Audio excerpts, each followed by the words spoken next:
Todos sabemos que os computadores digitais mudaram quase todos os aspectos de nossas vidas. Bem, a chegada dos computadores quânticos pode ser mais histórica do que isso. Estamos agora nos estágios iniciais da próxima revolução. Estamos falando de uma nova geração de computadores, o computador definitivo. Um computador que confunde os átomos, os componentes finais do próprio caminho.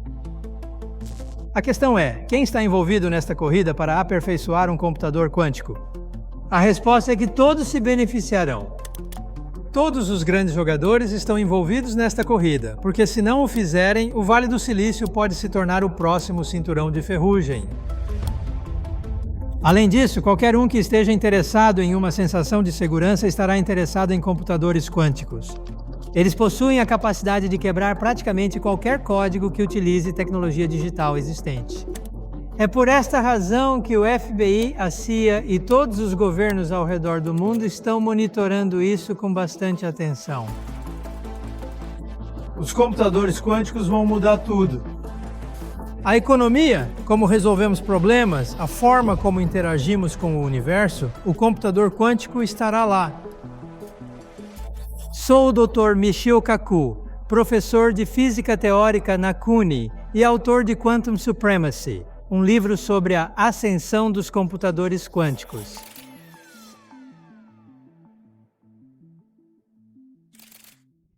Você vê, os computadores passam por 3 fases básicas. O primeiro estágio é um computador analógico. Então, há 2000 anos, houve um naufrágio e um navio afundado tinha um dispositivo.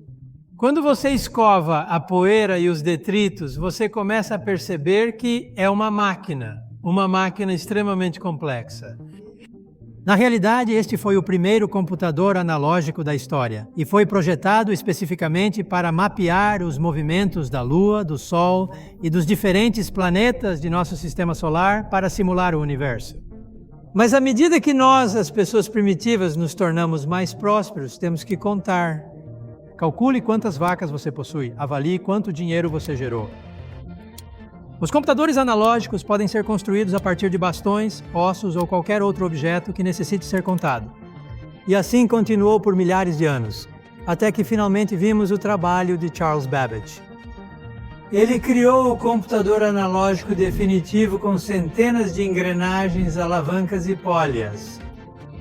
Ao girar a manivela, você pode calcular a longitude, a latitude e você pode calcular a taxa de juros.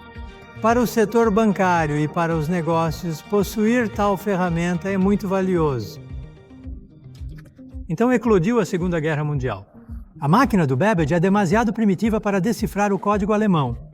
Então o trabalho foi entregue a um matemático como Alan Turing. Alan Turing codificou muitas das leis computacionais na chamada máquina de Turing. É digital, sem dúvida. Agora, a revolução digital é baseada em transistores. Funciona em 0 e 1 a velocidade da eletricidade. Todo computador digital é uma máquina de Turing. O próximo passo para além dos computadores digitais é a era quântica.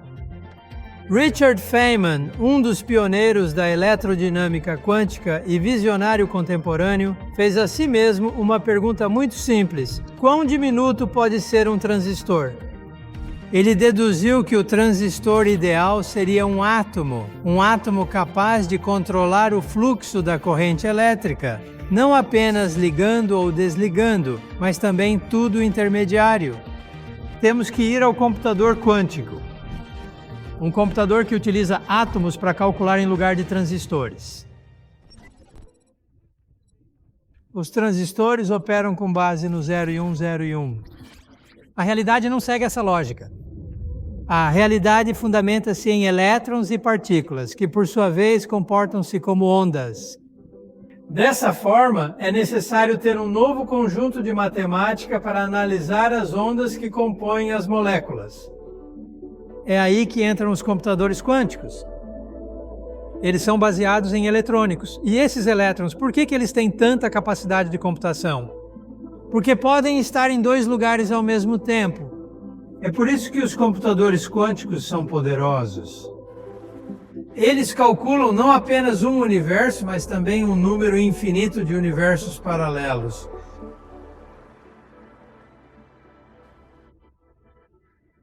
Simplificando, a mecânica quântica pode ser reduzida à ideia de um gato. O gato de Schrödinger.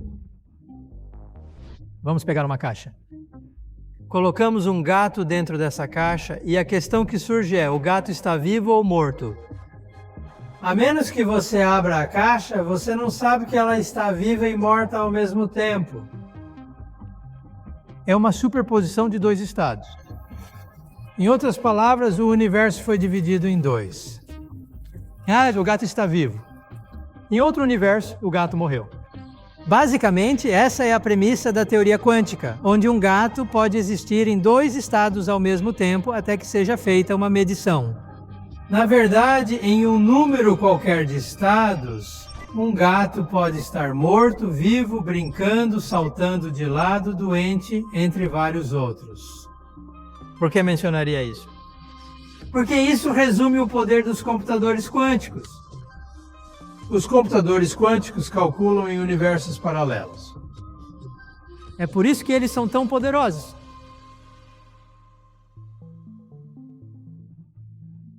Então, quanto mais rápido é um computador quântico do que um computador digital?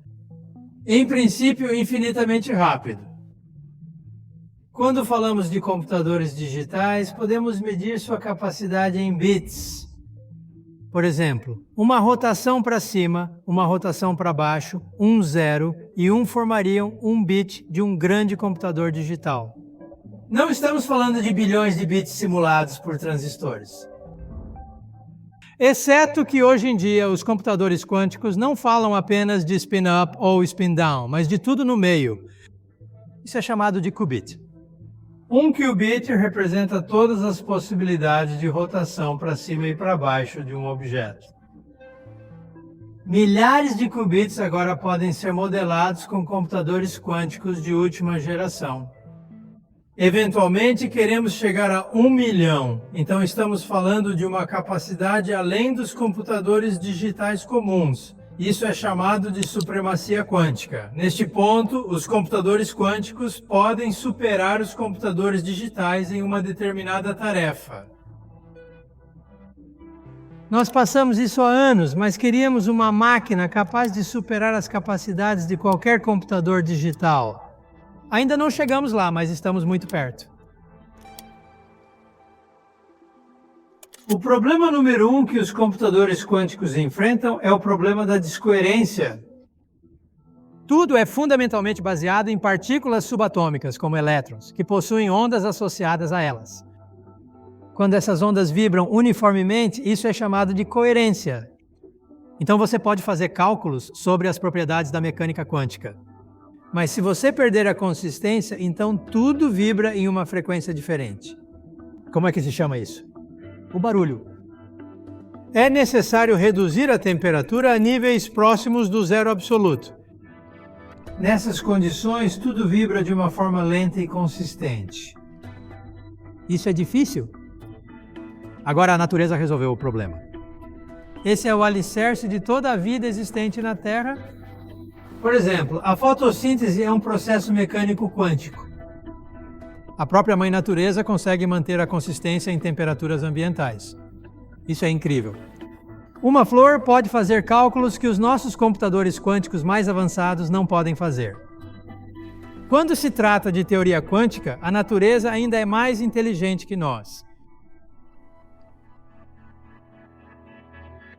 Então, vamos encará-lo. Existem alguns obstáculos que afetam o desenvolvimento de computadores quânticos, mas esses obstáculos diminuem em comparação com os benefícios que os computadores quânticos podem liberar. Estamos a falar de abrir as comportas. Por exemplo, olhe para a oferta de alimentos. A Revolução Verde, que nos permitiu alimentar a população mundial, está lentamente chegando ao fim. Estamos tentando usar computadores quânticos para desvendar o segredo de como fazer fertilizantes a partir de nitrogênio. Olhe para a energia. Um computador quântico pode ser capaz de gerar energia de fusão, estabilizando o hidrogênio superaquecido dentro de um reator de fusão.